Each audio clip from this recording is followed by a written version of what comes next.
Hello, everybody. It is Wednesday once again, and we are back in what I felt like opening this Wednesday. Well, I turned the list over to a friend of mine again, and this time she chose for us, as you could already tell from the thumbnail, the 2022 Leaf Draft Football. This is much like the other series I did of football and even the one I did of hockey. It's got the same base 10-card set, and then 2 autographs per box. So there we go. So yeah, in here it's the same 10, and then 2 different autographs depending on. Okay, here we go. Depending on what box you get. So we got 1, 2. Okay, good. They actually put things in there. All right, so let's get into. We'll do the 10 base real quick. We got Bijan Robinson, who actually is an underclassman, so we're going to see a lot of guys who are taking advantage of the name, image, and likeness thing. But he's a running back from Texas, probably will be in the draft in 2023, I would be betting. Just like this guy here, Bryce Young, the quarterback at Alabama. Depending on, if he has a good junior, one of those two. He's an upperclassman. Seasons this year, I think he's going to be pretty high up on the draft list. This guy as well, C.J. Stroud from Ohio State. A lot of people are talking about him, so I'm going to be curious to see where he ends up next year.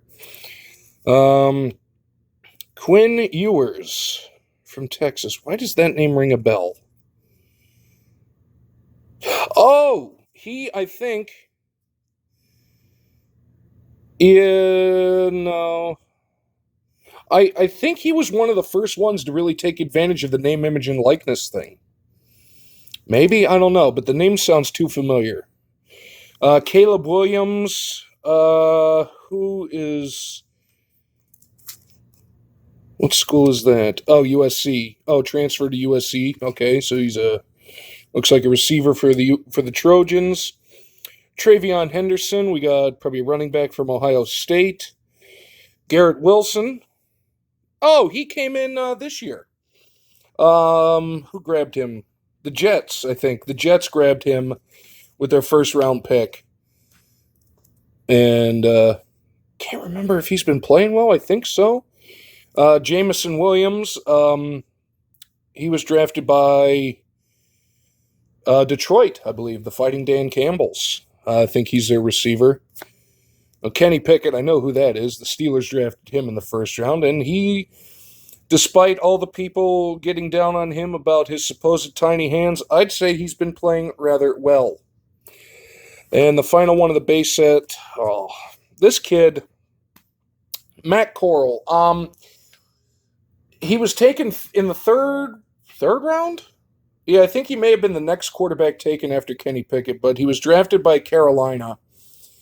And I caught word the other day, over the weekend, that he may have suffered a season-ending foot injury. And that's severely disappointing. One, I really wanted to see this kid play because he came out in the first preseason game and actually looked pretty good. Like, to the point of maybe being challenging for the backup quarterback spot and possibly them getting rid of Sam Darnold. But alas, it seems as though Matt Corral's season has come to a premature end, and that is unfortunate. Hopefully he can bounce back. All right, so that's the 10 base card set. Nice-looking cards. TTM fuel. Once most of them get into college. But we have our first autograph, and... Okay, no, they're both in here, so I'm going to do that. Yeah. So we've got red helmet. Looks like a receiver. And Traeshon Holden. Can't say I'm familiar with him. It's all right. Nice looking signature, though. And looks like a wide receiver, so it's a little something different. And our final one, come on. Well, is that... No, that can't be Michigan. That'd be too obvious. No, that's not Michigan. Who is that? That is Chris Hinton. Why does that name ring a bell? Defensive lineman. I don't know. These two may slightly ring a bell, but I know we got a red. The Chris Hinton is a red parallel. And Traeshon Holden. So, not 100% sure on the two autographs. I do know, I think a lot of these names, obviously the four that were drafted and the couple big ones are going to be next year, but Caleb Williams, Travion Henderson, and Quinn Ewers, I'm not 100% sure on. Either way, it's football. Football is back, and I am so, so excited. And we got a pair of autographs. I like the Hinton one. Like I said, that's on the red parallel, and Traeshon Holden. So I'm going to have to keep an eye on both of those gentlemen to see if they're even in the NFL or if they're still in college, and follow their careers closely. So hope everybody's doing well. We will see you tomorrow for the pack of jank on Thursday.